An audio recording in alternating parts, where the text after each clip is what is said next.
ਹੁਣ ਟਰੱਕ ਚਲਾਉਣਾ ਸਿੱਖ ਕੇ ਕਰੋ ਕਮਾਈਆਂ। 2020 CDL driving school Fredericksburg Virginia ਵਿਖੇ, ਜਿੱਥੇ CDL ਕਲਾਸ A, B ਤੇ P ਦੀ training, cars, buses, box truck, commercial tractor trailer ਵੀ ਚਲਾਉਣੇ ਸਿਖਾਏ ਜਾਂਦੇ ਨੇ। ਇੱਥੇ ਨਾ ਸਿਰਫ ਪੰਜਾਬੀ, ਹਿੰਦੀ, ਅੰਗਰੇਜ਼ੀ, ਉਰਦੂ ਤੇ ਸਪੈਨਿਸ਼ ਵਿੱਚ ਗੱਲਬਾਤ ਕਰਨ ਦੀ ਸਹੂਲਤ ਹੈ, ਸਗੋਂ ਰਿਹਾਇਸ਼ ਦਾ ਵੀ ਪ੍ਰਬੰਧ ਹੈ।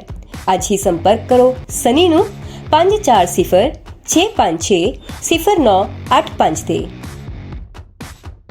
2020 CDL driving school Fredericksburg Virginia ਵਿਖੇ, ਜਿੱਥੇ CDL ਕਲਾਸ A, B ਤੇ P ਦੀ training, cars, buses, box truck, commercial tractor trailer ਵੀ ਚਲਾਉਣੇ ਸਿਖਾਏ ਜਾਂਦੇ ਨੇ। ਇੱਥੇ ਨਾ ਸਿਰਫ ਪੰਜਾਬੀ, ਹਿੰਦੀ, ਅੰਗਰੇਜ਼ੀ, ਉਰਦੂ ਤੇ ਸਪੈਨਿਸ਼ ਵਿੱਚ ਗੱਲਬਾਤ ਕਰਨ ਦੀ ਸਹੂਲਤ ਹੈ, ਸਗੋਂ ਰਿਹਾਇਸ਼ ਦਾ ਵੀ ਪ੍ਰਬੰਧ ਹੈ।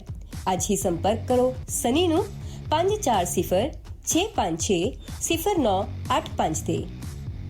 ਜੀ ਹਾਂ, Akal truck and trailer centre Winnipeg Canada, ਜਿਹੜੇ ਹਰ ਤਰ੍ਹਾਂ ਦੀ ਮੇਜਰ ਤੇ minor truck and trailer repair ਕਰਦੇ ਹਨ, DOT ਸੇਫਟੀ ਇੰਸਪੈਕਸ਼ਨਸ ਕਰਦੇ ਹਨ। ਇਹ ਹਰ ਤਰ੍ਹਾਂ ਦੀ ਬ੍ਰੇਕਾਂ ਦੇ ਕੰਮ ਤੋਂ ਲੈ ਕੇ suspension, tyre installation, electric and diagnose, rebuild, transmission, differential ਤੇ ਕਲਚ ਜੌਬਸ, ਆਇਲ ਚੇਂਜ, ਹਰ ਇੱਕ ਕੰਮ ਬੜੀ ਤਸੱਲੀ ਨਾਲ ਕਰਦੇ हैं ਜੀ। ਇਹ MPI ਅਪਰੂਵਡ ਨੇ ਔਰ ਹਾਂ, ਇਹ ਸੀਜ਼ਨਲ ਸਰਵਿਸਿਜ਼ ਵੀ ਪ੍ਰੋਵਾਈਡ ਕਰਦੇ हैं। 24 ਘੰਟੇ 7 ਦਿਨ ਦੀ ਸਰਵਿਸਿਜ਼ ਲਈ ਤੇ ਵਧੇਰੇ ਜਾਣਕਾਰੀ ਲਈ ਕਾਲ ਕਰੋ 204 459 2000 ਜਾਂ ਫਿਰ ਕਾਲ ਕਰੋ 204 777 0460। ਓਏ ਮੇਰੇ ਵੀਰ, ਮੈਨੂੰ ਬਸ ਇੱਕ ਗੱਲ ਦੱਸ ਦੇ ਵੀ ਆ ਜਿਹੜੀ ਤੂੰ ਟਰੈਵਲਿੰਗ ਕਰਦਾ ਤੇ ਉਹਦੇ ਤੋਂ ਬਾਅਦ ਫਰੈਸ਼ ਰਹਿਣਾ, ਇਹਦਾ ਰਾਜ਼ ਕੀ ਹੈ?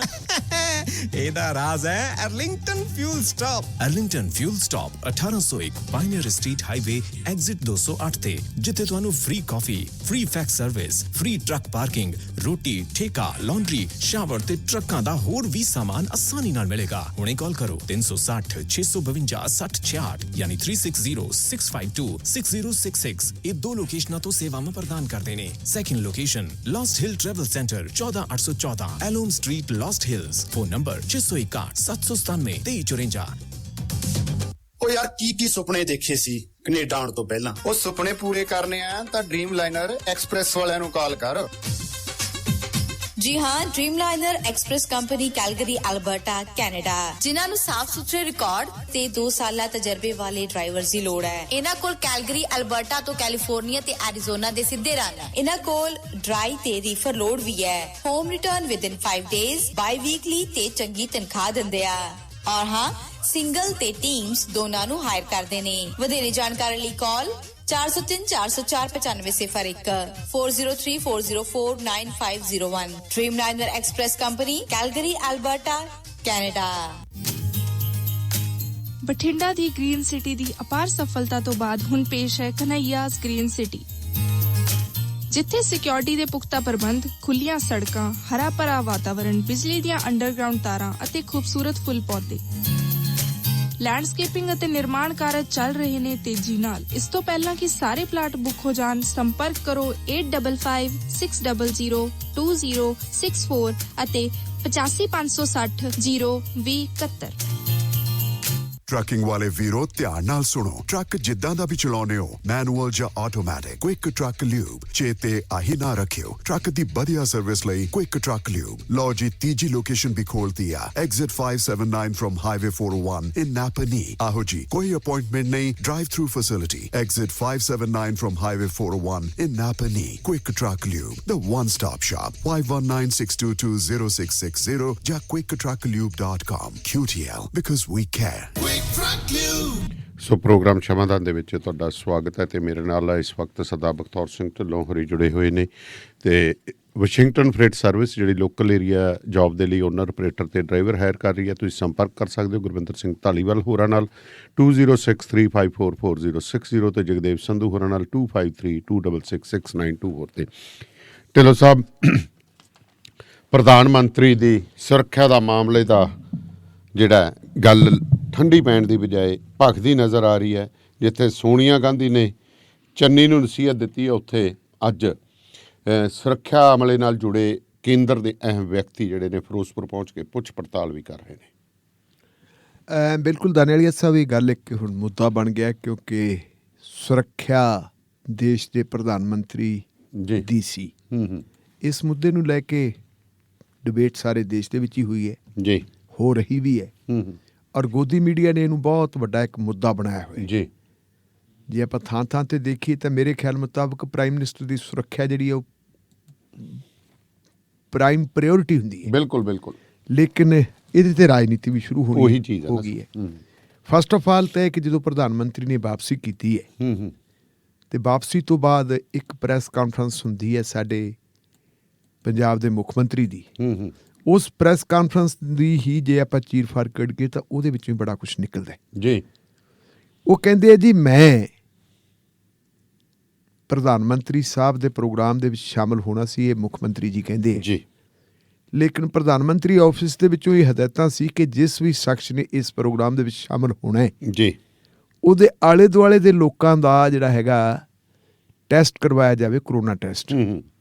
ਕਹਿੰਦੇ ਜੀ ਮੈਂ ਆਪਣੇ ਦਫ਼ਤਰ ਦਾ ਕਰੋਨਾ ਟੈਸਟ ਕਰਵਾਉਣ ਦਾ ਹੁਕਮ ਦਿੱਤਾ ਜੀ। ਤੇ ਮੇਰੇ ਪ੍ਰਿੰਸੀਪਲ ਸਕੱਤਰ ਜਿਹੜੇ ਹੈਗੇ ਹੁਸਨ ਲਾਲ ਉਹ ਵੀ ਕਰੋਨਾ ਪੋਜ਼ਿਟਿਵ ਪਾਏ ਗਏ ਜੀ। ਇੱਕ ਕਹਿੰਦੇ ਮੇਰੇ ਪੀਏ ਸ਼ਾਇਦ ਹਰੀ ਸਿੰਘ ਨਾਲ ਲਿਆ ਸੀ ਉਹਨਾਂ ਨੇ ਜੀ, ਉਹ ਵੀ ਕਰੋਨਾ ਪੋਜ਼ਿਟਿਵ ਪਾਏ ਗਏ। ਇਸ ਵਾਸਤੇ ਜੀ ਕਹਿੰਦੇ ਮੈਂ ਜਿਹੜਾ ਹੈਗਾ ਇਨਫੋਰਮ ਕਰਤਾ ਕਿ ਜੀ ਮੇਰੇ ਸਟਾਫ ਦੇ 2 ਬੰਦੇ ਕਰੋਨਾ ਪੋਜ਼ਿਟਿਵ ਪਾਏ ਗਏ ਹੈ ਤੇ ਮੈਂ ਨਹੀਂ ਆ ਸਕਦਾ। ਤੇ ਉਹਨਾਂ ਨੇ ਕਹਿਤਾ ਵੀ ਨਾ ਆਓ ਜੀ। ਹਰਿਆਣਾ ਔਰ ਆਪਣੇ ਹਿਮਾਚਲ ਪ੍ਰਦੇਸ਼ ਦੇ ਮੁੱਖ ਮੰਤਰੀ ਵੀ ਵੀਡੀਓ ਕਾਨਫਰੰਸਿੰਗ ਦੇ ਜ਼ਰੀਏ ਜੁੜਨਗੇ, ਤੁਸੀਂ ਵੀ ਜੁੜ ਜਾਓ ਜੀ। ਪ੍ਰਧਾਨ ਮੰਤਰੀ ਨਾਲ ਜਿਹੜੇ ਉਹਨਾਂ ਨੇ ਉਦਘਾਟਨ ਵਗੈਰਾ ਕਰਨੇ ਤੇ ਮੈਂ ਨਹੀਂ ਗਿਆ। ਹੁਣ ਜੇ ਆਪਾਂ ਕਰੋਨਾ ਪ੍ਰੋਟੋਕੋਲ ਨੂੰ ਦੇਖੀਏ ਜੀ, ਕਰੋਨਾ ਪ੍ਰੋਟੋਕੋਲ ਇਹ ਗੱਲ ਕਹਿੰਦਾ ਹੈ ਕਿ ਜਿਸ ਬੰਦੇ ਦੇ ਨਾਲ ਦਾ ਕੋਈ ਬੰਦਾ ਪੋਜ਼ਿਟਿਵ ਪਾਇਆ ਜਾਵੇ ਜੀ, ਉਸ ਬੰਦੇ ਨੂੰ ਵੀ ਆਪਣੇ ਆਪ ਨੂੰ ਆਈਸੋਲੇਟ ਕਰਨਾ ਹੁੰਦਾ ਹੈ, ਕੁਆਰੰਟਾਈਨ ਕਰਨਾ ਹੁੰਦਾ, ਕੁਆਰੰਟੀਨ ਕਰਨਾ ਹੁੰਦਾ ਹੈ, ਆਪਣੇ ਮਤਲਬ ਇਕਾਂਤ 'ਚ ਜਾਣਾ ਹੁੰਦਾ ਹੈ। ਤੇ ਸਾਡੇ ਮੁੱਖ ਮੰਤਰੀ ਸਾਹਿਬ ਦੀ ਆਪਾਂ ਗੱਲ ਕਰ ਲਈਏ ਤੇ ਮੁੱਖ ਮੰਤਰੀ ਸਾਹਿਬ ਕਹਿੰਦੇ ਜੀ ਮੈਂ ਉਹ ਤੋਂ ਬਾਅਦ ਫਿਰ ਆਪਦੇ ਕੰਮ ਧੰਦੇ ਚਲਾ ਗਿਆ ਜੀ। ਤੇ ਮੁੱਖ ਮੰਤਰੀ ਸਾਹਿਬ ਨੇ ਆਪਣੀ ਇੱਕ ਟੀਵੀ ਚੈਨਲ ਨੂੰ ਇੰਟਰਵਿਊ ਵੀ ਦਿੱਤੀ ਹੈ, ਉਹਨਾਂ ਨੇ ਕੈਬਨਿਟ ਮੀਟਿੰਗ ਵੀ ਕੀਤੀ ਹੈ ਜੀ, ਉਹਨਾਂ ਨੇ ਪ੍ਰੈਸ ਕਾਨਫਰੰਸ ਵੀ ਕੀਤੀ ਹੈ। ਗੱਲ ਤਾਂ ਫਿਰ ਆਪਾਂ ਨੂੰ ਉੱਥੇ ਦਿਖਦੀ ਹੈ ਕਿ ਸਾਰੇ ਪਾਸੇ ਜਿਹੜੀ ਹੈਗੀ ਹੈ ਕੋਈ ਨਾ ਕੋਈ ਰਾਜਨੀਤੀ ਸ਼ੁਰੂ ਹੋ ਗਈ। ਬਿਲਕੁਲ। ਉੱਥੇ ਮੁੱਖ ਮੰਤਰੀ ਸਾਹਿਬ ਨੇ ਕਹਿਤਾ ਜੀ ਪੰਜਾਬੀਆਂ ਨੂੰ ਬਦਨਾਮ ਨਾ ਕਰੇ ਪ੍ਰਧਾਨ ਮੰਤਰੀ ਜੀ। ਤੇ ਫਿਰ ਉਹਨਾਂ ਨੇ ਕਹਿਤਾ ਮੈਂ ਆਪਣੇ ਲੋਕਾਂ ਦੇ ਉੱਤੇ ਗੋਲੀਆਂ ਕਿਵੇਂ ਚਲਾ ਦਿਆਂ, ਮੈਂ ਆਪਣੇ ਲੋਕਾਂ ਦੇ ਉੱਤੇ ਡਾਂਗ ਕਿਵੇਂ ਫੇਰ ਦਿਆਂ ਜੀ। ਇਹ ਡੈਮੋਕ੍ਰੇਸੀ ਦੇ ਵਿੱਚ ਕਹਿੰਦੇ ਹਰ ਇੱਕ ਨੂੰ ਰਾਈਟ ਹੈ ਕਿ ਉਹ ਬਹਿ ਜੇ ਜਾ ਕੇ, ਉਹ ਜਾ ਕੇ ਪ੍ਰੋਟੈਸਟ ਕਰ ਸਕਦਾ, ਸਾਰਾ ਕੁਝ ਕਰਦਾ ਸੀ। ਕਿਵੇਂ ਬਾਰੇ ਮੈਂ ਬਿਲਕੁਲ ਪ੍ਰਧਾਨ ਆਪਣੇ ਮੁੱਖ ਮੰਤਰੀ ਸਾਹਿਬ ਦੀ ਇੱਜ਼ਤ ਕਰਦਾ, ਸਤਿਕਾਰ ਕਰਦਾ ਕਿ ਇਹ ਬਿਲਕੁਲ ਠੀਕ ਹੈ। ਆਪਦੇ ਲੋਕਾਂ ਦੇ ਉੱਤੇ ਕਦੇ ਗੋਲੀਆਂ ਨਹੀਂ ਚਲਾਉਣੀਆਂ ਚਾਹੀਦੀਆਂ, ਕਦੇ ਡਾਂਗ ਨਹੀਂ ਚਲਾਉਣੀ ਚਾਹੀਦੀ। ਪਰ ਮਾਣਯੋਗ ਮੁੱਖ ਮੰਤਰੀ ਸਾਹਿਬ, ਮੇਰਾ ਇੱਕ ਸਵਾਲ ਹੈ ਜੀ। ਤੁਸੀਂ ਸਿੱਧੂ ਮੂਸੇਵਾਲੇ ਦੀ ਇੱਕ ਕਾਨਫਰੰਸ ਦੇ ਵਿੱਚ ਮਾਨਸਾ ਆਏ ਸੀ ਤੇ ਮਾਨਸਾ ਤੁਹਾਡੇ ਸਾਹਮਣੇ ਤੁਹਾਡੇ ਹੀ ਸੀਐਮ ਸਿਕਿਉਰਿਟੀ ਦਾ ਇੱਕ ਡੀਐਸਪੀ ਜੀ, ਉਹ ਕੁੜੀਆਂ ਮੁੰਡਿਆਂ ਨੂੰ ਡਾਂਗਾ ਨਾਲ ਕੁੱਟ ਰਿਹਾ ਹੈ ਤੇ ਜਿਹੜੇ ਕੁੜੀਆਂ ਮੁੰਡੇ ਪ੍ਰੋਟੈਸਟ ਕਰਦੇ ਸੀ ਆਪਣੇ ਡੈਮੋਕ੍ਰੈਟਿਕ ਰਾਈਟ ਦੀ ਵਰਤੋਂ ਕਰਦੇ ਸੀ ਜੀ, ਜਿਨ੍ਹਾਂ ਨੂੰ ਕਨਸਟੀਟਿਊਸ਼ਨ ਨੇ ਅਧਿਕਾਰ ਦਿੱਤਾ ਹੈ ਕਿ ਉਹ ਆ ਕੇ ਪ੍ਰੋਟੈਸਟ ਕਰਨ। ਜਦੋਂ ਤੁਹਾਡੇ ਜਲਸੇ ਦੇ ਵਿੱਚ ਉਹ ਪ੍ਰੋਟੈਸਟ ਕਰਦੇ ਸੀ ਉਹਨਾਂ ਨੂੰ ਕੁੱਟਿਆ ਬੁਰੀ ਤਰ੍ਹਾਂ, ਉਹਨਾਂ ਨੂੰ ਜਦੋਂ ਡਿਟੇਨ ਕਰਕੇ ਬੱਸ ਦੇ ਵਿੱਚ ਬਿਠਾ ਲਿਆ ਸੀ ਜੀ, ਉੱਥੇ ਵੀ ਹੁੱਜਾਂ ਮਾਰੀਆਂ ਗਈਆਂ। ਤੁਹਾਡੀ ਜ਼ਮੀਰ ਉਦੋਂ ਕਿਉਂ ਨਹੀਂ ਜਾਗੀ? ਉਦੋਂ ਕਿਉਂ ਨਹੀਂ? ਤੁਸੀਂ ਕਿਉਂ ਨਹੀਂ ਉਸ ਚੀਜ਼ ਨੂੰ? ਤੁਹਾਡੀ ਬਿਲਕੁਲ ਤੁਸੀਂ ਕਿਸਾਨਾਂ ਵਾਲੀ ਗੱਲ ਕਹਿੰਦੇ ਹੋ ਵੀ ਕਿਸਾਨਾਂ ਤੇ ਤੁਸੀਂ ਡਾਂਗਾ ਨਹੀਂ ਤੇ ਕਿਸਾਨਾਂ ਦੇ ਬੱਚਿਆਂ ਤੇ ਕਿਸਾਨਾਂ ਦੀਆਂ ਕੁੜੀਆਂ ਤੇ ਕਿਸਾਨਾਂ ਦੇ ਮੁੰਡਿਆਂ ਦਾ ਤੁਹਾਨੂੰ ਲਾਇਸੈਂਸ ਦੇਤਾ। ਤੁਸੀਂ ਅੱਜ ਤੱਕ ਉਸ ਡੀਐਸਪੀ ਦੇ ਖਿਲਾਫ ਕੀ ਕਾਰਵਾਈ ਕੀਤੀ? ਕੋਈ ਨਹੀਂ ਕੀਤੀ।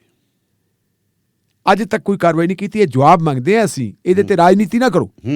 ਇਹ ਰਾਜਨੀਤੀ ਵਾਲੀ ਗੱਲ ਹੈ ਕਿ ਜੀ ਪ੍ਰਧਾਨ ਮੰਤਰੀ ਮੈਂ ਲੋਕਾਂ ਦੇ ਕਿਉਂਕਿ ਤੁਹਾਨੂੰ ਪਤਾ ਹੈ ਜੀ ਕੁਛ ਮਹੀਨਿਆਂ ਨੂੰ ਚੋਣਾਂ ਆਉਣਗੀਆਂ ਵੀ ਜੇ ਅਸੀਂ ਉੱਥੇ ਡਾਂਗ ਬਾਤੀ ਕੋਈ ਐਸੀ ਵੈਸੀ ਗੱਲ ਕਰਤੀ ਤੇ ਜੱਟ ਬਾਬੇ ਰੁੱਸ ਜਾਣਗੇ ਜੀ। ਤੁਸੀਂ ਜੱਟ ਬਾਬਿਆਂ ਨੂੰ ਵੀ ਕਿਤੇ ਉਹ ਨਾ ਰੁੱਸ ਜਾਣ, ਉਹਨਾਂ ਦੇ ਬੱਚਿਆਂ ਦੇ ਭਾਵੇਂ ਡਾਂਗਾ ਚੱਲਣ ਤੇ ਤੁਸੀਂ ਡਾਂਗਾ ਨਾ ਚਲਾਉਣ ਵਾਲੀ ਗੱਲ ਅਸੀਂ ਤਾਂ ਨਹੀਂ ਕਹਿੰਦੇ ਡਾਂਗਾ ਚਲਾਓ।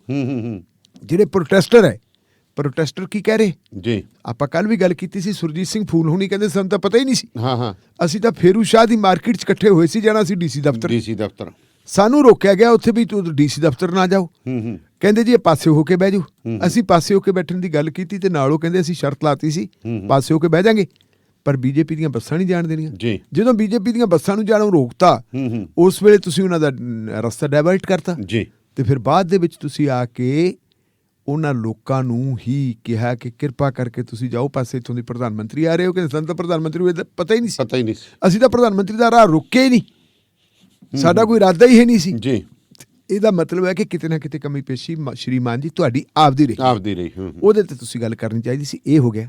ਇਹ ਤੋਂ ਬਾਅਦ ਜੀ ਤੁਸੀਂ ਫਿਰ ਦੇਖੋ ਪਰਮਿੰਦਰ ਪਿੰਕੀ, ਰਾਣਾ ਗੁਰਜੀਤ ਸਿੰਘ ਜੀ ਔਰ ਕਈ ਜਣੇ ਹੋਰ ਜਿਨ੍ਹਾਂ ਨੇ ਤੇ ਕਿੰਤੂ ਪ੍ਰੰਤੂ ਕੀਤਾ। ਈਵਨ ਸੁਨੀਲ ਜਾਖੜ ਕਿ ਇਹ ਨਹੀਂ ਸੀ ਹੋਣਾ ਚਾਹੀਦਾ ਜੀ। ਪ੍ਰਧਾਨ ਮੰਤਰੀ ਦੀ ਸੁਰੱਖਿਆ ਦਾ ਸਵਾਲ ਹੈ। ਹੁਣ ਕਾਂਗਰਸ ਪਾਰਟੀ ਦੀ ਸਥਿਤੀ ਦੇਖੋ ਤੁਸੀਂ, ਕਿ ਮੇਰੇ ਖਿਆਲ ਕਾਂਗਰਸ ਪਾਰਟੀ ਬੌਂਦਲ ਗਈ, ਪਤਾ ਹੀ ਨਹੀਂ ਲੱਗਦਾ ਕੀ ਹੋ ਰਿਹਾ।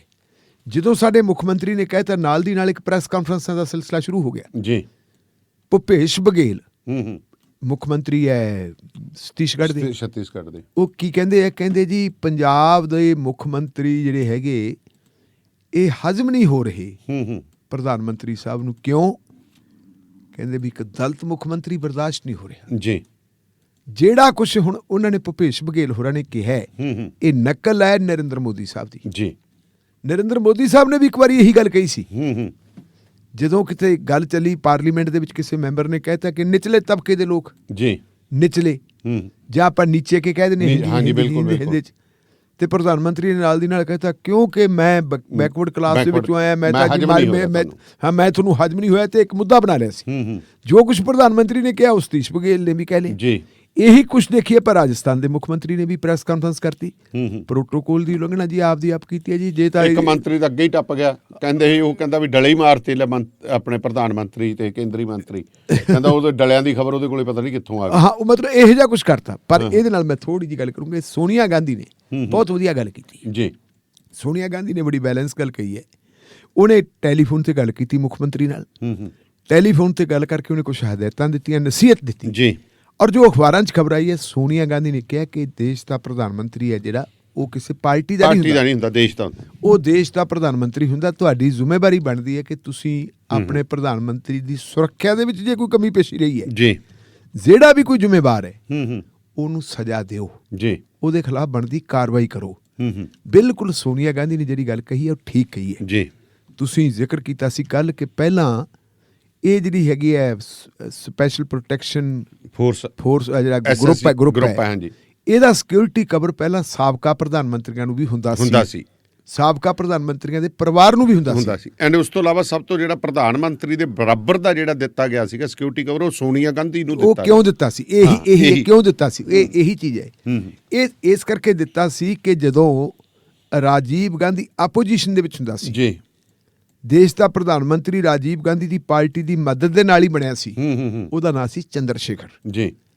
ਚੰਦਰ ਸ਼ੇਖਰ ਦੇ ਜ਼ਮਾਨੇ 'ਚ ਹਰਿਆਣਾ ਪੁਲਿਸ ਦੇ 2 ਸਿਪਾਹੀ ਚਲੇ ਗਏ ਰਾਜੀਵ ਗਾਂਧੀ ਦੇ ਘਰ ਦੇ ਸਾਹਮਣੇ।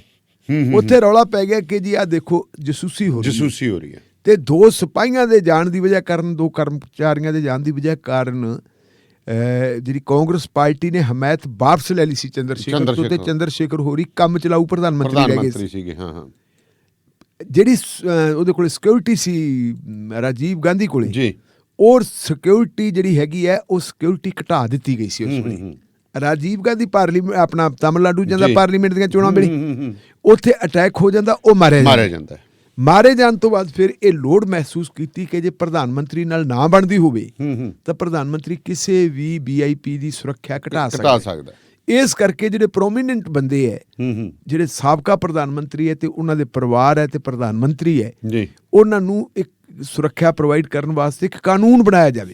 ਤੇ ਫਿਰ SPG ਐਕਟ ਬਣਿਆ ਸੀ, ਸਪੈਸ਼ਲ ਪ੍ਰੋਟੈਕਸ਼ਨ ਗਰੁੱਪ ਐਕਟ।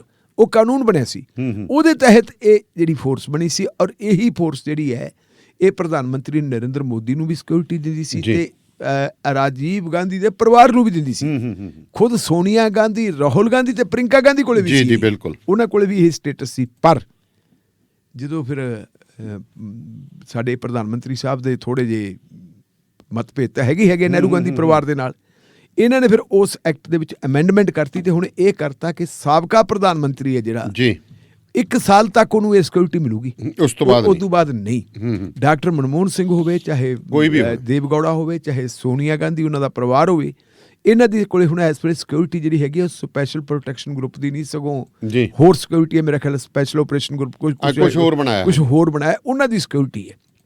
ਸੋ ਇਸ ਕਰਕੇ ਥੋੜਾ ਜਿਹਾ ਇਹ ਫਰਕ ਹੈ। ਹੁਣ ਉਹ ਜਿਹੜੀ ਹੈਗੀ ਹੈ ਜੀ, ਉਹਨਾਂ ਨੇ ਕਿਹਾ ਵੀ ਤੁਸੀਂ ਜਿਹੜੀ ਹੈਗੀ ਇਹਦੇ ਵਿੱਚ ਜਿਹੜੀ ਕਮੀ ਪੇਸ਼ੀ ਰਹੀ ਹੈ ਤੇ ਤੁਸੀਂ ਇਸ ਕਮੀ ਪੇਸ਼ੀ ਦੀ ਗੱਲ ਕਰੋ। ਉਹਨੇ ਬਹੁਤ ਵਧੀਆ ਗੱਲ ਕੀਤੀ ਹੈ ਜੀ, ਆਪਾਂ ਨੂੰ ਐਪਰੀਸ਼ੀਏਟ ਕਰਨਾ ਚਾਹੀਦਾ। ਸੋਨੀਆ ਗਾਂਧੀ ਨੇ ਇੱਕ ਡਿਪਲੋਮੈਟ ਵਾਲੀ ਗੱਲ ਵੀ ਕੀਤੀ ਹੈ, ਇੱਕ ਨਾਗਰਿਕ ਵਾਲੀ ਵੀ ਗੱਲ ਕੀਤੀ। ਤੇ ਅਗਲੀ ਗੱਲ ਜੀ ਦਾਨੇਵਾਲੀਆ ਸਾਹਿਬ, ਉਹ ਇਹ ਹੈ ਕਿ ਜੇ ਪ੍ਰਧਾਨ ਮੰਤਰੀ ਦੀ ਸਿਕਿਉਰਿਟੀ ਨਾਲ ਖਿਲਵਾੜ ਹੋਣ ਲੱਗ ਗਿਆ ਉਸ ਸਟੇਟ ਦੇ ਵਿੱਚ ਜਿੱਥੇ ਕਾਂਗਰਸ ਪਾਰਟੀ ਦੀ ਸਰਕਾਰ ਹੈ, ਕਾਂਗਰਸ ਪਾਰਟੀ ਦੀਆਂ ਕਿੰਨੀਆਂ ਸਰਕਾਰਾਂ ਇਸ ਵੇਲੇ? 3 ਹੈ, ਪੰਜਾਬ, ਰਾਜਸਥਾਨ ਤੇ ਛੱਤੀਸਗੜ੍ਹ। ਛੱਤੀਸਗੜ੍ਹ ਬਾਕੀ ਥਾਵਾਂ ਤੇ ਤਾਂ ਹੈ ਨਹੀਂ, ਕਿਤੇ ਹੋਰ ਪਾਰਟੀਆਂ ਦੀਆਂ ਸਰਕਾਰਾਂ। ਕੱਲ ਨੂੰ ਸੋਨੀਆ ਗਾਂਧੀ, ਰਾਹੁਲ ਗਾਂਧੀ, ਪ੍ਰਿੰਕਾ ਗਾਂਧੀ ਹੋਰ ਸੂਬੇ ਜਾਂਦੀਆਂ, ਹੋਰ ਸੂਬੇ 'ਚ ਕਿ ਪ੍ਰਿੰਕਾ ਗਾਂਧੀ ਹੁਣ ਯੂਪੀ 'ਚ ਫਿਰ ਯੂਪੀ 'ਚ ਕਿੰਨੇ ਵਾਰੀ ਫੜ ਕੇ ਅੰਦਰ ਦੇ ਯੂਪੀ 'ਚ ਕਿੰਨੇ ਵਾਰੀ ਫੜ ਕੇ। ਹੁਣ ਜੇ ਕੱਲ ਨੂੰ ਕੋਈ ਸਿਕਿਉਰਿਟੀ ਥ੍ਰੈਟ ਹੋ ਜੇ, ਉਹਦੇ ਨਾਲ ਕੋਈ ਇਸ ਕਿਸਮ ਦੀ ਗੱਲਬਾਤ ਹੋਵੇ, ਤੈਨੂੰ ਕੌਣ ਬਰਦਾਸ਼ਤ ਕਰੂਗਾ? ਕੋਈ ਵੀ ਬਰਦਾਸ਼ਤ ਨਹੀਂ ਕਰੂਗਾ। ਸੋ ਸਿਕਿਉਰਿਟੀ ਹੈ। ਇਹ ਜੋ ਸੋਨੀਆ ਗਾਂਧੀ ਨੇ ਕਿਹਾ ਉਹਨੇ ਠੀਕ ਕਹੀ ਹੈ।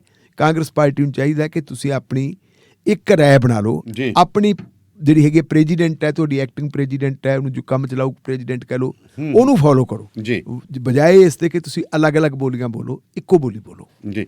ਅਪਡੇਟ ਬੜੀ ਆ ਗਈ ਹੈ ਜੀ। ਸੁਪਰੀਮ ਕੋਰਟ ਨੇ ਕਹਿ ਦਿੱਤਾ ਹੈ Punjab and Haryana high court ਦੇ ਰਜਿਸਟਰਾਰ ਨੂੰ ਕਿ secure all records on PM security breach.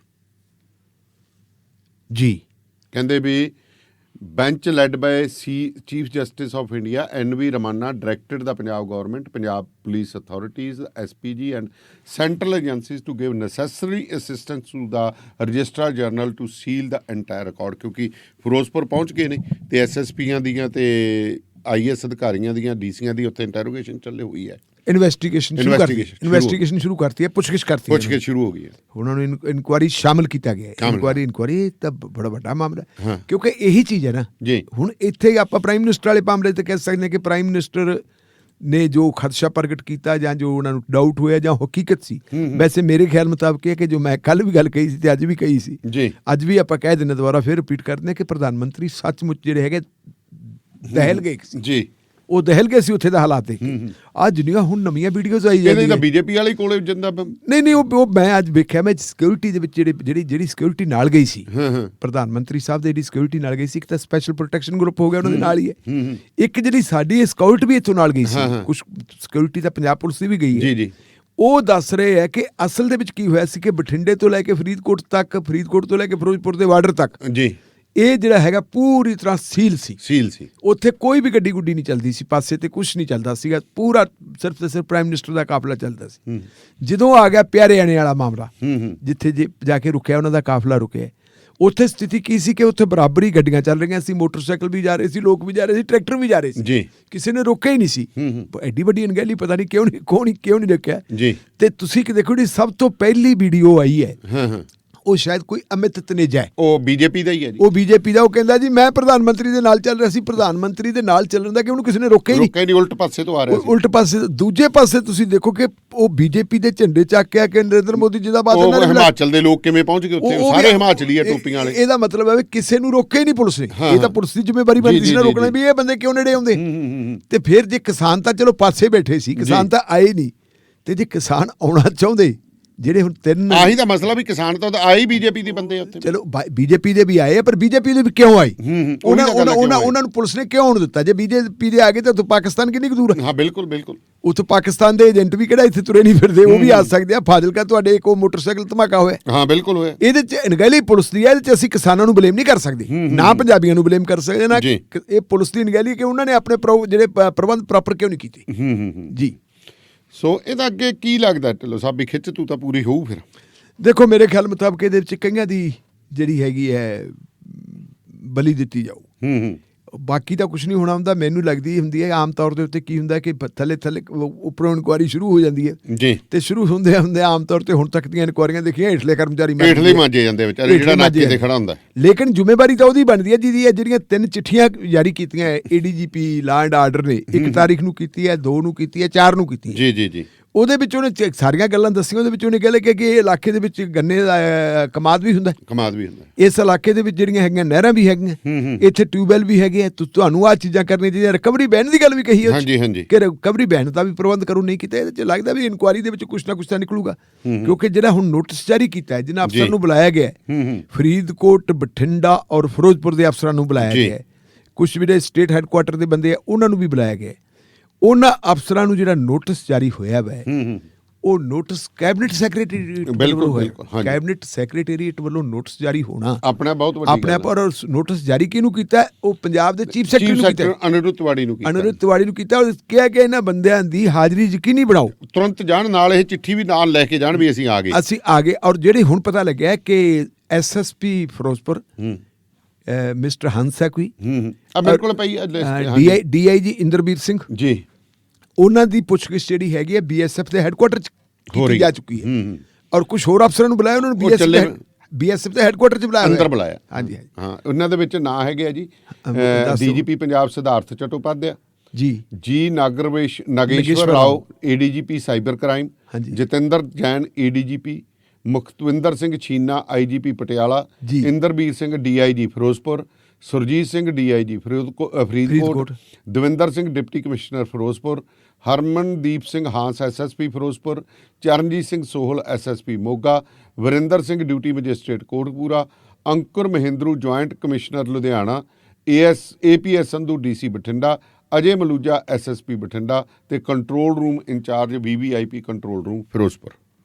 ਇਹਦਾ ਮਤਲਬ ਹੈ ਕਿ 2 ਡਿਵੀਜ਼ਨਾਂ ਜੀ 14 ਬੰਦੇ, 2 ਰੇਂਜਾਂ, 14 ਅਫਸਰਾਂ ਨੂੰ ਜਿਹੜਾ ਤਲਬ ਕੀਤਾ। 13 ਤਲਬ ਲੈ, ਬਾਕੀ ਹਜੇ ਕੀ ਹੋਣਾ ਬਾਕੀ ਅਜੇ ਇਹਦੇ ਚੋਂ ਇਹ ਇਨਕੁਆਇਰੀ ਚੋਂ ਪਤਾ ਨਹੀਂ ਕੀ ਕੁਝ ਨਿਕਲਣਾ ਤੇ ਕੱਲ ਇਨਕੁਆਇਰੀ ਦੇ ਆਰਡਰ ਹੋਇਆ ਤੇ ਅੱਜ ਟੀਮਾਂ ਇਹਦਾ ਮਤਲਬ ਵੀ ਜੋ ਰੋਜ਼ਨਾਮ 'ਚ ਹੈਗੇ ਸਾਰੇ ਹੁਣੇ ਰੋਜ਼ਨਾਮ 'ਚ ਹਾਈ ਕੋਰਟ ਪਹੁੰਚਣਗੇ। ਨਹੀਂ, ਉਹ ਤਾਂ ਹੁਕਮ ਦੇਤਾ, ਜੇ ਸੁਪਰੀਮ ਕੋਰਟ ਨੇ ਹੁਕਮ ਦੇਤਾ ਉਹ ਤਾਂ ਮੇਰਾ ਖਿਆਲ ਹੈ ਵੀ ਇਹਨਾਂ ਨੇ ਸਮਾਨ ਚੱਕ ਲਿਆ ਹੋਣਾ, ਸੀਲ ਕਰਤਾ ਹੋਣਾ। ਇਹਦਾ ਮਤਲਬ ਹੈ ਕਿ ਇਹ ਸਾਰਾ ਕੁਝ ਵੀ ਡਿਊਟੀਆਂ ਚੇਂਜ ਨਾ ਕਰ ਸਕਣ। ਬਿਲਕੁਲ ਇੱਥੋਂ ਤੱਕ ਕਿ ਜਿਨ੍ਹਾਂ ਦੇ ਗਲ 'ਚ ਆਈ ਕਾਰਡ ਪਾਏ ਉਹ ਵੀ ਜਾਣਗੇ, ਕਿਉਂਕਿ ਆਈ ਕਾਰਡ ਤਾਂ ਵਾਪਸ ਜਮ੍ਹਾਂ ਹੁੰਦੇ ਆ। ਕਈਆਂ ਨੇ ਨਾ ਕਰਾਏ ਹੋਏ ਉਹ ਫੇਰ ਮਰਨਗੇ। ਬਿਲਕੁਲ ਹਾਂ ਚੀਜ਼ ਹੈ, ਇਹ ਤਾਂ ਬੜਾ ਕੁਝ ਹੋਊ, ਬਹੁਤ ਕੁਝ ਹੋਊਗਾ, ਬਹੁਤ ਕੁਝ ਹੋ। ਮੇਰਾ ਖਿਆਲ ਹੈ ਵੀ ਸ਼ਾਇਦ ਵੇਖੋ ਗੱਲ ਕੀ ਹੈ ਕਿ ਲੋਕ ਭੁੱਲ ਗਏ। ਹਾਂ ਜਿਹੜੀ ਗੁਰੂ ਗ੍ਰੰਥ ਸਾਹਿਬ ਦੀ ਬੇਅਦਬੀ ਦਾ ਮਾਮਲਾ ਜਿਹੜਾ ਹੈਗਾ ਉਹ ਪਿੱਛੇ ਪੈ ਗਿਆ, ਸਾਰਾ ਹੀ ਪਿੱਛੇ ਪੈ ਗਿਆ ਜੀ। ਮਜੀਠੀਏ ਦਾ ਪਿੱਛੇ ਪੈ ਗਿਆ, ਗੁਰੂ ਗ੍ਰੰਥ ਸਾਹਿਬ ਦੀ ਬੇਅਦਬੀ ਦਾ ਮਾਮਲਾ ਪਿੱਛੇ ਪੈ ਗਿਆ, ਪ੍ਰਧਾਨ ਮੰਤਰੀ ਦੀ ਸਿਕਿਉਰਿਟੀ ਲਖੀਮਪੁਰ ਖੀਰ। ਇਹਦਾ ਮਤਲਬ ਵੀ ਬਸ ਇਹ ਪਤਾ ਨਹੀਂ ਕਿਹੜੀਆਂ ਗੁੱਡੀਆਂ ਤੇ ਕਿਹੜੇ ਪਟੋਲੇ। ਬਸ ਉਧਰ ਰਾਮ ਰਹੀਮ ਨੂੰ ਵੀ ਫਿਰ ਇਸੇ ਚੱਕਰ ਦੇ ਵਿੱਚ ਰਹਿਤ ਮਿਲ ਗਈ ਜੀ। ਬਿਲਕੁਲ ਜੀ, ਬਿਲਕੁਲ ਰਾਮ ਰਹੀਮ ਦਾ ਆਪਾਂ ਨੂੰ ਪਤਾ ਹੈ ਕਿ ਫਰੀਦਕੋਟ ਦੀ ਇੱਕ ਅਦਾਲਤ ਨੇ ਉਹਦੇ ਖਿਲਾਫ ਪ੍ਰੋਡਕਸ਼ਨ ਵਾਰੰਟ ਜਾਰੀ ਕੀਤੇ ਸੀ ਜੀ। ਉਹਨਾਂ ਪ੍ਰੋਡਕਸ਼ਨ ਵਾਰੰਟਾਂ ਦੇ ਆਧਾਰ ਦੇ ਉੱਤੇ ਜਦੋਂ ਰਾਮ ਰਹੀਮ ਨੂੰ ਲੈਣ ਵਾਸਤੇ ਗਏ ਸੀ ਤੇ ਉਹ ਤੋਂ ਐਨ ਪਹਿਲਾਂ ਰਾਮ ਰਹੀਮ ਚਲਾ ਗਿਆ ਸੀ ਹਾਈ ਕੋਰਟ ਜੀ। ਉਹਨੇ ਹਾਈ ਕੋਰਟ ਦੇ ਵਿੱਚ ਜਾ ਕੇ ਕਹਿ ਦਿੱਤਾ ਸੀ ਜੀ ਵੀ ਮੈਨੂੰ ਜਿਹੜਾ ਹੈਗਾ ਖਤਰਾ ਹੈ, ਮੇਰੀ ਜਾਨ ਨੂੰ ਖਤਰਾ ਹੈ ਜੇ ਮੈਨੂੰ ਤੁਸੀਂ ਪੰਜਾਬ ਲੈ ਕੇ ਜਾਓਗੇ। 28 ਅਕਤੂਬਰ ਨੂੰ ਉਹਨੇ ਇੱਕ ਰਿਟ ਦਾਇਰ ਕਰਤੀ ਸੀ ਜੀ। ਉਹਦੇ ਆਧਾਰ ਦੇ ਉੱਤੇ ਇੱਕ ਵਾਰੀ ਸਟੇ ਕਰਤਾ ਸੀ ਕਿ ਰਾਮ ਰਹੀਮ ਨੂੰ ਨਾਲ ਲਿਜਾਇਆ ਜਾਵੇ ਤੇ ਨਾਲ ਉਹਦੇ 'ਚ ਇਹ ਆਰਡਰ ਕਰਤਾ ਸੀ ਜੀ ਕਿ ਜੇ SIT ਚਾਹੁੰਦੀ ਹੈ ਤਾਂ ਉਹ ਰਾਮ ਰਹੀਮ ਨੂੰ ਜਾ ਕੇ ਸੁਨਾਰੀਆ ਜੇਲ੍ਹ ਦੇ ਵਿੱਚ ਪੁੱਛਗਿੱਛ ਕਰ ਸਕਦੀ ਹੈ। SIT 2 ਵਾਰੀ ਗਈ, ਪਹਿਲਾਂ ਪੁੱਛਗਿੱਛ ਕੀਤੀ, ਰਾਮ ਰਹੀਮ ਨੇ ਕਹਿਤਾ ਜੀ ਮੈਂ ਤਾਂ ਇੱਕ ਪ੍ਰਚਾਰਕ ਹਾਂ, ਮੇਰਾ ਤਾਂ ਮੈਨੇਜਮੈਂਟ ਨਾਲ ਤਲਕ ਹੀ ਕੋਈ ਨਹੀਂ, ਮੈਨੇਜਮੈਂਟ ਤਾਂ ਜਿਹੜੀ ਹੈ ਉਹ ਹੋਰ ਬੰਦੇ। ਤੇ ਫਿਰ ਇਹਨਾਂ ਨੇ ਜਿਹੜਾ ਹੈਗਾ ਮੈਨੇਜਮੈਂਟ ਨੂੰ ਪੁੱਛਣਾ ਸ਼ੁਰੂ ਕੀਤਾ ਜੀ। ਮੈਨੇਜਮੈਂਟ ਦੇ ਵਿੱਚ ਇੱਕ ਤਾਂ ਮਿਸਟਰ ਨੈਨ ਹੈ ਕੋਈ PR ਨੈਨ, ਉਹ ਨੈਨ ਸਾਹਿਬ ਪਹਿਲਾਂ ਨਹੀਂ ਆਏ ਜੀ। ਤੇ ਜਿਹੜੀ ਇੱਕ ਬੀਬੀ ਉਹਨਾਂ ਦੇ ਨਾਲ ਵਿਪਾਸਨਾ ਇਨਸਾਨ, ਉਹ ਵੀ ਨਹੀਂ ਆਈ, ਸਰਟੀਫਿਕੇਟ ਭੇਜਤੇ। ਦੂਜੀ ਵਾਰੀ ਜਦੋਂ ਫਿਰ ਸੱਦਿਆ ਵੀ ਆਓ ਜੀ, ਦੁਬਾਰਾ ਸਮਨ ਕੀਤੇ ਜੀ। ਤੇ ਫਿਰ ਜਿਹੜੇ ਹੈਗੇ ਨੈਨ ਸਾਹਿਬ ਉਹ ਵੀ ਹਾਈ ਕੋਰਟ ਪਹੁੰਚ ਗਏ। ਉਹ ਕਹਿੰਦੇ ਜੀ ਮੈਂ ਤਾਂ ਸੀਨੀਅਰ ਸਿਟੀਜ਼ਨ ਹਾਂ ਔਰ ਕਾਇਦੇ ਦੇ ਮੁਤਾਬਕ ਸੀਨੀਅਰ ਸਿਟੀਜ਼ਨ ਨੂੰ ਤਲਬ ਨਹੀਂ ਕੀਤਾ ਜਾ ਸਕਦਾ, ਉਹਦੇ ਜਾ ਕੇ ਬਿਆਨ ਲੈਣੇ ਪੈਂਦੇ। ਉਹਦੇ ਬਿਆਨ ਵੀ ਲਏ ਗਏ, ਫਿਰ ਉਹਦੇ ਤੋਂ ਕੋਈ ਸਵਾਲਨਾਮਾ ਵੀ ਦਿੱਤਾ, ਉਹਨੇ ਸਾਰਾ ਕੁਝ ਦਿੱਤਾ, ਉਹ ਵੀ ਗੱਲ ਹੋ ਗਈ। ਇਹ ਫਿਰ ਜਾ ਕੇ ਜਿਹੜੀ ਹੈਗੀ ਜੇ ਦੂਜੀ ਵਾਰੀ ਪੁੱਛਗਿੱਛ ਕੀਤੀ, ਦੂਜੀ ਵਾਰੀ ਪੁੱਛਗਿੱਛ ਚੋਂ ਵੀ ਕੁਝ ਪੱਲੇ ਨਹੀਂ ਪਿਆ ਜੀ। ਤੇ ਸਪੈਸ਼ਲ ਇਨਵੈਸਟੀਗੇਸ਼ਨ ਟੀਮ ਨੇ ਜਾ ਕੇ ਆਪਣੀ ਰਿਪੋਰਟ ਜਿਹੜੀ ਸਾਰੀ ਉਹ ਹਾਈ ਕੋਰਟ ਦੇ ਸਾਹਮਣੇ ਪੇਸ਼ ਕਰਤੀ। ਮਾਨਯੋਗ ਹਾਈ ਕੋਰਟ 'ਚ ਵੀ ਆਹ ਸਥਿਤੀ ਹੈ, ਆਹ ਗੱਲ ਹੈ, ਇਹਦੀ ਕਸਟੋਡੀਅਲ ਇੰਟਰੋਗੇਸ਼ਨ ਜ਼ਰੂਰੀ ਹੈ ਜੀ। ਉਹਦੇ ਤੇ ਕੱਲ ਦੀ ਪੇਸ਼ੀ ਸੀ। ਕੱਲ ਫਿਰ ਜਿਹੜੀ ਹੈਗੀ ਹੈ ਫਿਰ ਪੇਸ਼ ਹੋਈ ਸਪੈਸ਼ਲ ਇਨਵੈਸਟੀਗੇਸ਼ਨ ਟੀਮ ਜੀ। ਤੇ ਕੱਲ ਸਪੈਸ਼ਲ ਇਨਵੈਸਟੀਗੇਸ਼ਨ ਟੀਮ ਨੂੰ ਰਿਪਰੈਜ਼ੈਂਟ ਕਿਹਨੇ ਕੀਤਾ ਹੈ? ਮਿਸਟਰ DS ਪਟਵਾਰੀਆ ਜੀ, ਜਿਹੜੇ ਪੰਜਾਬ ਦੇ ਐਡਵੋਕੇਟ ਜਨਰਲ ਹੈ। ਠੀਕ ਹੈ ਜੀ। ਔਰ ਜਿੱਦਾਂ ਦੇ ਪੰਜਾਬ ਦੇ ਐਡਵੋਕੇਟ ਜਨਰਲ ਲਾਏ ਆ ਪਟਵਾਲੀਆ ਸਾਹਿਬ, ਇਹਨਾਂ ਬਾਰੇ ਬੜਾ ਕਿਹਾ ਸੀ ਨਵਜੋਤ ਸਿੰਘ ਸਿੱਧੂ ਹੋਰਾਂ ਨੇ ਜੀ ਵੀ ਅਸੀਂ ਕਾਬਲ ਵਕੀਲ ਲਾਵਾਂਗੇ, ਉਹਨਾਂ ਵਕੀਲਾਂ ਨੂੰ ਨਹੀਂ ਲਾ ਸਕਦੇ ਜਿਨ੍ਹਾਂ ਵਕੀਲਾਂ ਨੇ ਸੈਣੀ ਹੋਰਾਂ ਨੂੰ ਬਲੈਂਕਟ ਬੇਲਾਂ ਦਵਾਈਆਂ ਵੀਆਂ ਜੀ ਜੀ ਐਸਾ ਵੈਸਾ ਤੇ ਕੰਮ ਕਰ। ਲੇਕਿਨ ਜਦੋਂ ਇਹ ਆਉਂਦੇ ਹੈ ਆਪਣੇ ਪਟਵਾਲੀਆ ਸਾਹਿਬ, ਜਿੰਨੇ ਵੀ ਕੇਸਾਂ ਦੇ ਵਿੱਚੋਂ ਪੇਸ਼ ਹੁੰਦੇ ਹੈ, ਉਹਨਾਂ ਕੇਸਾਂ ਦੀ ਹਾਲਤ ਕੀ ਹੈ ਜੀ, ਇਹ ਵੇਖਣ ਵਾਲੀ ਹੈ। ਤੇ ਹੁਣ ਉਹਨਾਂ ਕੇਸਾਂ ਦੇ ਵਿੱਚੋਂ ਆ ਬਹੁਤ ਅਹਿਮ ਕੇਸ ਸੀ ਜੀ। ਕੱਲ ਉਹਦੇ ਵਿੱਚ ਉਹਨਾਂ ਨੇ ਕਿਹਾ ਜੀ ਨਹੀਂ, ਸੁਰੱਖਿਆ ਜਿਹੜੀ ਜੇ ਅਸੀਂ ਇਹਨੂੰ ਇੱਥੇ ਭੇਜਾਂਗੇ ਤਾਂ ਇਹ ਸੁਰੱਖਿਅਤ ਨਹੀਂ ਰਹੂਗਾ, ਇਹਦੀ ਸੁਰੱਖਿਆ ਦੇ ਲਈ ਥ੍ਰੈਟ ਹੈ ਜੀ। ਔਰ ਉਹਦੇ ਤੇ ਸਟੇ ਕਰਤਾ ਜੀ ਹਾਈ ਕੋਰਟ ਨੇ। ਜਿਹੜਾ ਸਟੇ ਕੀਤਾ, ਸਟੇ ਕਾਫੀ ਲੰਬਾ ਕਰਤਾ ਜੀ। ਮੇਰਾ ਖਿਆਲ ਹੈ ਵੀ ਪੰਜਾਬ ਵਿਧਾਨ ਸਭਾ ਦੀਆਂ ਚੋਣਾਂ ਮੁਕੰਮਲ ਹੋ ਜਾਣਗੀਆਂ ਜੀ, ਉਦੋਂ ਤੱਕ ਨਵੀਂ ਸਰਕਾਰ ਬਣ ਜੂਗੀ। ਔਰ ਇਹ ਸਟੇ ਜਿਹੜਾ ਕੀਤਾ 21 ਅਪ੍ਰੈਲ 2022 ਤੱਕ ਕਰਤਾ ਜੀ। ਤਾਂ ਜੇ 21 ਅਪ੍ਰੈਲ 2022 ਤੱਕ ਸਟੇ ਹੁੰਦਾ ਹੈ ਇਹਦਾ ਮਤਲਬ ਹੈ ਵੀ ਇਹ ਫਿਰ ਜਿਹੜੀ ਹੈਗੀ ਹੈ SIT ਹੁਣ ਵਾਲੀ ਬਣੀ ਹੈ ਉਦੋਂ ਤੱਕ ਪੁੱਛਗਿੱਛ ਨਹੀਂ ਕਰ ਸਕਦੀ ਤੇ ਪੁੱਛਗਿੱਛ ਨਾ ਕਰੂਗੀ ਤੇ ਫਿਰ ਕੇਸ ਸਿਰੇ ਕਿਵੇਂ ਲੱਗੂਗਾ, ਆਪਣੇ ਆਪ ਦੇ ਵਿੱਚ ਇੱਕ ਬਹੁਤ ਵੱਡੀ ਗੱਲ ਹੈ ਜੀ। ਹੁਣ ਅਗਲੀ ਗੱਲ ਇਹਦੇ 'ਚ ਇਹ ਹੈ ਕਿ ਇਹ ਮਾਮਲਾ ਹੋਇਆ ਕਿਉਂ। ਜਿਹੜੀ ਕੱਲ ਪੰਜਾਬ ਪੁਲਿਸ ਨੇ ਦਲੀਲ ਦਿੱਤੀ ਹੈ ਜੀ, ਉਹ ਦਲੀਲ ਬੜੀ ਹਾਸੋਹੀਣੀ ਸੀ। ਉਹ ਕਹਿੰਦੇ ਜੀ ਵੀ ਜੇ ਇਹਨੂੰ ਖਤਰਾ ਹੈ ਜੀ, ਅਸੀਂ ਇਸ ਬੰਦੇ ਨੂੰ 에ਅਰਲਿਫਟ ਕਰ ਲੈਂਦੇ। ਇੱਕ ਦੂਜੀ ਗੱਲ ਕਹਿੰਦੇ ਜੀ ਰਾਮ ਰਹੀਮ ਦੀ ਸਿਕਿਉਰਿਟੀ ਦੇ ਲਈ ਅਸੀਂ 3200 ਪੁਲਿਸ ਮੁਲਾਜ਼ਮ ਤਾਇਨਾਤ ਰੱਖੇ ਹੋਏ। ਅੱਛਾ ਜੀ, 3200 ਪੁਲਿਸ ਮੁਲਾਜ਼ਮ ਤਾਇਨਾਤ ਰਿਹਾ ਤੇ ਅਸੀਂ ਇਹਦੀ ਇੰਟਰੋਗੇਸ਼ਨ ਕਰਨੀ ਹੈ। ਇਹੀ ਚੀਜ਼ ਜਿਹੜੀ ਇਹ ਦਲੀਲ ਦਿੱਤੀ SIT ਨੇ ਤੇ ਮੇਰੇ ਖਿਆਲ ਪਟਵਾਲੀਆ ਸਾਹਿਬ ਨੇ ਰਿਪਰੈਜ਼ੈਂਟ ਕੀਤਾ ਜੀ। ਇਸੇ ਦਲੀਲ ਨੂੰ ਰਾਮ ਰਹੀਮ ਦੇ ਵਕੀਲਾਂ ਨੇ ਆਪਣੇ ਹੱਕ ਵਿੱਚ ਇਸਤੇਮਾਲ ਕੀਤਾ ਜੀ। ਉਹ ਕਹਿੰਦੇ ਜੀ ਜਦੋਂ ਇਹ ਮੰਨੀ ਜਾਂਦੇ ਹੈ ਕਿ 3200 ਪੁਲਿਸ ਮੁਲਾਜ਼ਮ ਤਾਇਨਾਤ ਕਰਨਾ ਹੈ ਉਹਦੀ ਸਿਕਿਉਰਿਟੀ ਵਾਸਤੇ, ਉਹਦੀ ਸੁਰੱਖਿਆ ਵਾਸਤੇ, ਤਾਂ ਫਿਰ ਅੰਦਾਜ਼ਾ ਲਾ ਲਓ ਕਿ ਉਹਨੂੰ ਖਤਰਾ ਕਿੰਨਾ ਹੈ। ਕਿਸੇ ਮੁਲਜ਼ਮ ਵਾਸਤੇ 3200 ਬੰਦਾ ਲੱਗਣਾ ਉਹ ਬਹੁਤ ਵੱਡਾ ਖਤਰਾ ਹੈ। ਉਹ ਬਹੁਤ ਵੱਡਾ ਖਤਰਾ ਹੈ ਇਹਨਾਂ ਹਾਲਾਤ ਦੇ ਵਿੱਚ। ਮਾਨਯੋਗ ਜੱਜ ਸਾਹਿਬ ਨੇ ਫਿਰ ਅਗਲੀ ਗੱਲ ਕਹਿਤੀ। ਉਹ ਕਹਿੰਦੇ ਪੰਜਾਬ ਦੀ ਜਿਹੜੀ ਆਰਥਿਕਤਾ ਉਹ ਬੁਰੀ ਤਰ੍ਹਾਂ ਜਰਜਰ ਹੋ ਚੁੱਕੀ ਹੈ ਔਰ ਅਸੀਂ ਮਤਲਬ ਰਾਮ ਰਹੀਮ ਦੇ ਬਹਾਨੇ ਤੇ ਜੀ ਪੰਜਾਬ ਦੇ ਖਜ਼ਾਨੇ ਦੇ ਉੱਤੇ ਹੋਰ ਆਰਥਿਕ ਬੋਝ ਪਾਈਏ, ਇਹ ਇਜਾਜ਼ਤ ਨਹੀਂ ਦਿੱਤੀ ਜਾ ਸਕਦੀ।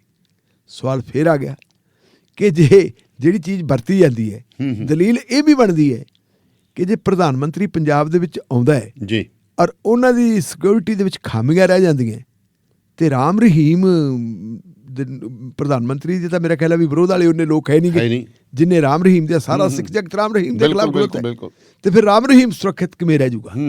ਮੇਰੇ ਖਿਆਲ ਮੁਤਾਬਕ ਇਹੀ ਕਾਰਨ ਹੈ। ਔਰ ਇਹਦੇ ਜਿਹੜੇ ਜੱਜ ਸਾਹਿਬ ਆ ਸਾਂਗਵਾਨ ਸਾਹਿਬ ਜੀ, ਉਹਨਾਂ ਨੇ ਜੀ ਉਹਨੂੰ ਪ੍ਰੋਟੈਕਸ਼ਨ ਦਿੱਤੀ ਹੈ। ਉਹਨੇ ਪ੍ਰੋਟੈਕਸ਼ਨ ਇਹਦੇ ਤੇ ਵੱਖ-ਵੱਖ ਲੋਕਾਂ ਦਾ ਵੱਖ-ਵੱਖ ਨਜ਼ਰੀਆ ਹੈ। ਪਿਛਲੇ ਦਿਨਾਂ ਦੇ ਵਿੱਚ ਸਰਦਾਰ ਸਿਮਰਜੀਤ ਸਿੰਘ ਮਾਨ ਹੋਰਾਂ ਨੇ ਇੱਕ ਪ੍ਰੈਸ ਕਾਨਫਰੰਸ ਕੀਤੀ ਸੀ ਜੀ, ਔਰ ਉਦੋਂ ਵੀ ਉਹਨਾਂ ਨੇ ਇਹੀ ਗੱਲ ਕਹੀ ਸੀ ਕਿ ਅਦਾਲਤਾਂ ਦੇ ਵਿੱਚੋਂ ਵੀ ਸਿੱਖਾਂ ਨੂੰ ਇਨਸਾਫ ਨਹੀਂ ਮਿਲ ਰਿਹਾ।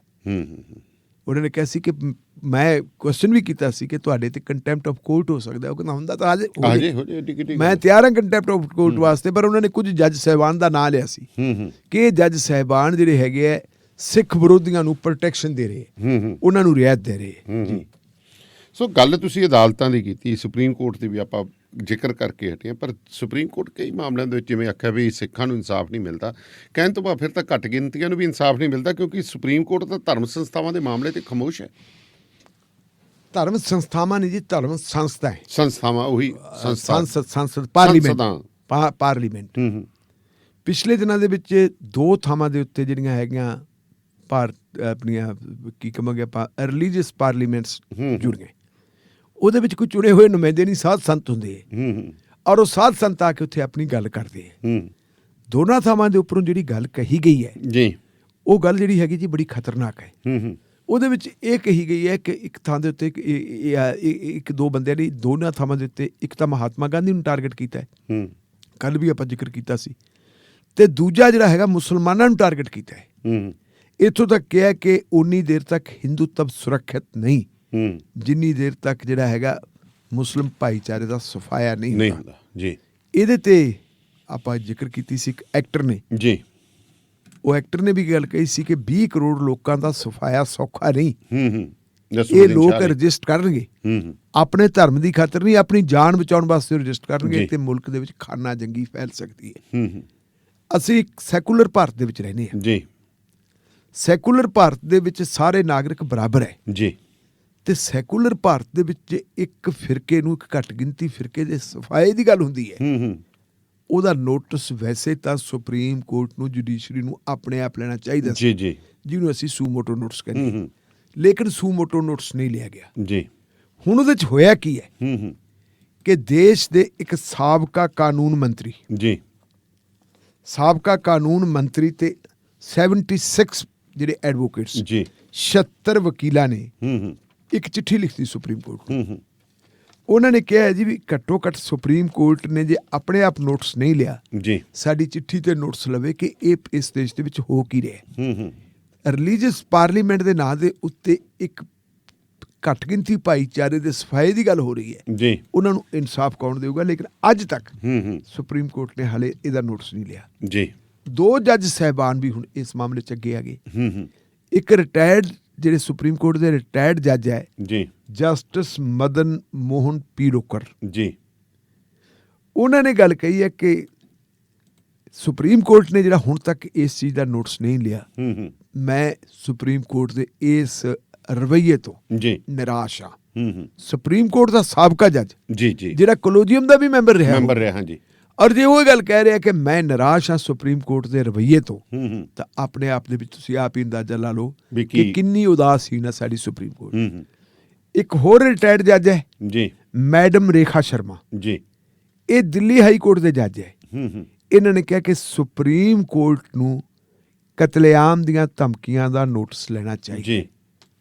ਇਹ ਹੁਣ ਜੇ ਇਹਨੂੰ ਆਪਾਂ ਕੰਪੇਅਰ ਕਰਕੇ ਦੇਖੀਏ, ਇੱਕ ਪਾਸੇ ਤਾਂ ਗੱਲ ਇਹ ਹੈ ਕਿ ਸ਼ਰੇਆਮ ਧਮਕੀਆਂ ਦਿੱਤੀਆਂ ਜਾ ਰਹੀਆਂ ਜੀ, ਦੂਜੇ ਪਾਸੇ ਦੇਸ਼ ਦੀ ਹਾਈ ਕੋਰਟ, ਦੇਸ਼ ਦੀ ਇੱਕ ਹਾਈ ਕੋਰਟ ਦੇ ਜੱਜ ਸਾਹਿਬ ਇਹ ਕਹਿੰਦੇ ਆ ਕਿ ਮੁਲਕ ਦੀ ਆਰਥਿਕ ਸਥਿਤੀ ਨੂੰ ਦੇਖਦਿਆਂ ਹੋਏ ਜੀ ਰਾਮ ਰਹੀਮ ਦੀ ਕਸਟੋਡੀਅਲ ਇੰਟਰੋਗੇਸ਼ਨ ਦੀ ਇਜਾਜ਼ਤ ਨਹੀਂ ਦਿੱਤੀ ਜਾਂਦੀ ਜੀ।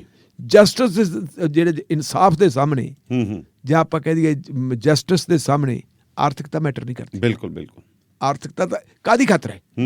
ਜੇ ਸਰਕਾਰੀ ਖਜ਼ਾਨੇ ਚੋਂ ਪੈਸਾ ਲੱਗਦਾ, ਕਿੰਨਾ ਸਰਕਾਰੀ ਖਜ਼ਾਨੇ ਚੋਂ ਪੈਸਾ ਲੱਗਦਾ?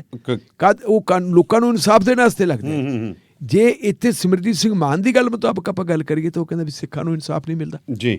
ਤੇ ਇਧਰਲੇ ਪਾਸੇ ਜਿਹੜੇ ਹੈਗੇ ਆ ਮੁਸਲਮਾਨ ਜਿਹੜੇ ਆ 20 ਕਰੋੜ ਉਹਨਾਂ ਦੇ ਸਫਾਈ ਦੀਆਂ ਗੱਲਾਂ ਹੋ ਰਹੀਆਂ, ਉਹਦਾ ਕੋਈ ਨੋਟਿਸ ਹੀ ਨਹੀਂ ਲੈ ਰਿਹਾ। ਆਪਣੇ ਆਪ ਦੇ ਵਿੱਚ ਇਹ ਆਪਾ ਵਿਰੋਧੀ ਸਟੈਂਡ ਹੈ ਜੀ। ਤੇ ਹੁਣ ਚੋਣਾਂ ਦਾ ਐਲਾਨ ਕਹਿੰਦੇ ਕਿਸੇ ਵੀ ਸਮੇਂ ਹੋ ਸਕਦਾ। ਬਿਲਕੁਲ ਜੀ। ਕੱਲ ਜਿਹੜਾ ਚੋਣ ਕਮਿਸ਼ਨ ਹੈ, ਚੋਣ ਕਮਿਸ਼ਨ ਨੇ ਇੱਕ ਤਾਂ ਭਾਰਤ ਦੇ ਜਿਹੜੇ ਹੈਲਥ ਸੈਕਟਰੀ ਆ ਉਹ, ਤੇ ਜਿਹੜੇ ਹੈਲਥ ਦੇ ਮਾਹਰ ਹੈ ਜੀ, ਬੜੇ ਵੱਡੇ ਡਾਕਟਰ, ਜਿਵੇਂ ਆਪਾਂ ਏਮਸ ਦੇ ਡਾਇਰੈਕਟਰ ਕਹਿ ਦਈਏ, ਹੋਰ ਡਾਇਰੈਕਟਰ ਕਹਿ ਦਈਏ, ਉਹਨਾਂ ਦੇ ਨਾਲ ਕੱਲਿਆਂ ਨਾਲ ਮੀਟਿੰਗਾਂ ਕੀਤੀਆਂ ਜੀ। ਉਹ ਮੀਟਿੰਗਾਂ ਕਰਕੇ ਉਹਨਾਂ ਨੇ ਜਾਇਜ਼ਾ ਲਿਆ ਹੈ ਕਿ ਇਸ ਵੇਲੇ ਜਿਹੜਾ ਹੈਗਾ ਕੋਰੋਨਾ ਵੇਰੀਐਂਟ, ਜਿਹੜਾ ਓਮਿਕਰੋਨ ਵੇਰੀਐਂਟ ਹੈ ਜੀ, ਇਹ ਕਿੰਨਾ ਖਤਰਨਾਕ ਹੈ, ਕਿੰਨੀ ਸਪੀਡ ਨਾਲ ਅੱਗੇ ਵਧ ਰਿਹਾ ਹੈ। ਜੇ ਚੋਣਾਂ ਕਰਵਾਈਆਂ ਜਾਣ ਤੇ ਕਿੰਨਾ ਚੀਜ਼ਾਂ ਦਾ ਖਿਆਲ ਰੱਖਿਆ ਜਾਵੇ ਜੀ।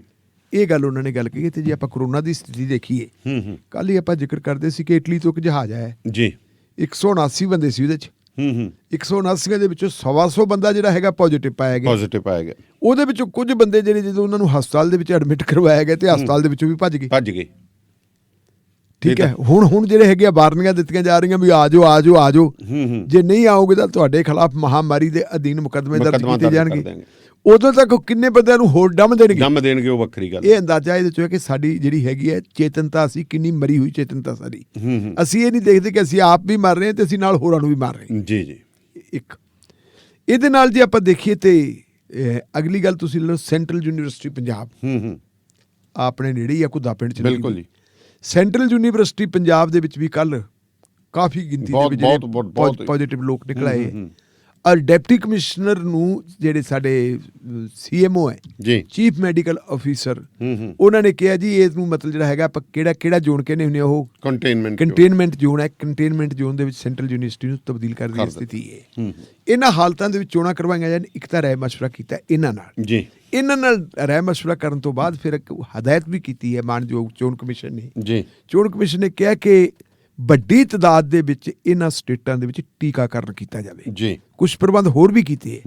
ਅੱਜ ਕੱਲ੍ਹ ਤੁਹਾਨੂੰ ਪਤਾ ਕਿ ਜਿਨ੍ਹਾਂ ਨੇ ਵੈਕਸੀਨੇਸ਼ਨ ਨਹੀਂ ਕਰਵਾਈ ਵੀ ਜੀ, ਉਹਨਾਂ ਦੀ ਸਰਕਾਰੀ ਦਫ਼ਤਰਾਂ 'ਚ ਮਾਲਾਂ ਵਗੈਰਾ ਦੇ ਵਿੱਚ ਜਿਹੜੀ ਹੈਗੀ ਐਂਟਰੀ ਬੈਨ ਕਰਤੀ। ਬਿਲਕੁਲ ਉਹਨਾਂ ਦੀ ਬੈਨ ਕਰ ਦਿੱਤੀ ਹੈ। ਔਰ ਜੁਰਮਾਨੇ ਵੀ ਹੋਣ ਲੱਗ ਪਏ। ਅੱਜ ਤੋਂ ਅਦਾਲਤਾਂ ਵਾਲਾ ਮਾਮਲਾ ਵੀ ਜਿਹੜਾ ਹੈਗਾ ਉਹ ਵੀ ਸਖਤ ਕਰਤਾ। ਅਦਾਲਤਾਂ ਦੇ ਮਾਮਲੇ ਦੇ ਵਿੱਚ ਵੀ ਇਹੀ ਕੁਛ ਕੀਤਾ ਕਰਾਇਆ। ਔਰ ਜੇ ਟੀਕਾਕਰਨ ਤੇਜ਼ੀ ਨਾਲ ਹੁੰਦਾ ਕੀ ਉਦੋਂ ਤੱਕ ਚੋਣਾਂ ਹੋ ਜਾਣ, ਚੋਣਾਂ ਹੋਣ ਵੇਲੇ ਤੱਕ ਕੰਟਰੋਲ ਹੋ ਜਾਊਗਾ ਜਿੰਨੀ ਸਪੀਡ ਨਾਲ ਇਹ ਵੱਧ ਰਿਹਾ ਜੀ। ਦੂਸਰਾ ਜਿਹੜਾ ਹੈਗਾ ਲਾਅ ਐਂਡ ਆਰਡਰ ਦਾ ਮਾਮਲਾ ਕਿਵੇਂ ਰਹੇ। ਲਾਅ ਐਂਡ ਆਰਡਰ ਦੇ ਮਾਮਲੇ ਦੇ ਵਿੱਚ ਜਿਹੜੇ ਸਾਡੇ ਮਤਲਬ ਗ੍ਰਹਿ ਸਕੱਤਰ ਹੈ ਜੀ, ਗ੍ਰਹਿ ਸਕੱਤਰ ਦੇ ਨਾਲ ਵੀ ਗੱਲਬਾਤ ਕੀਤੀ ਹੈ। ਔਰ ਉਹਦੇ ਚ ਨਾਲ ਇਹ ਗੱਲ ਕਹੀ ਹੈ, ਗ੍ਰਹਿ ਸਕੱਤਰ ਨੇ ਵੀ ਕਿਹਾ ਜੀ ਅਸੀਂ ਚੋਣਾਂ ਵਾਸਤੇ ਤਿਆਰ ਹਾਂ, ਲਾਅ ਐਂਡ ਆਰਡਰ ਦੀ ਕੋਈ ਪ੍ਰੋਬਲਮ ਨਹੀਂ ਜੀ। ਗ੍ਰਹਿ ਸਕੱਤਰ ਨੇ ਵੀ ਕਹਿ ਦਿੱਤਾ ਤੇ ਹੈਲਥ ਸੈਕਟਰੀ ਨੇ ਵੀ ਕਹਿ ਦਿੱਤਾ ਜੀ ਅਸੀਂ ਕਰ ਲਾਂਗੇ ਸਾਰਾ ਪ੍ਰਬੰਧ। ਪਰ ਕੀ ਚੋਣਾਂ 5 ਰਾਜਾਂ 'ਚ ਹੋਣਗੀਆਂ?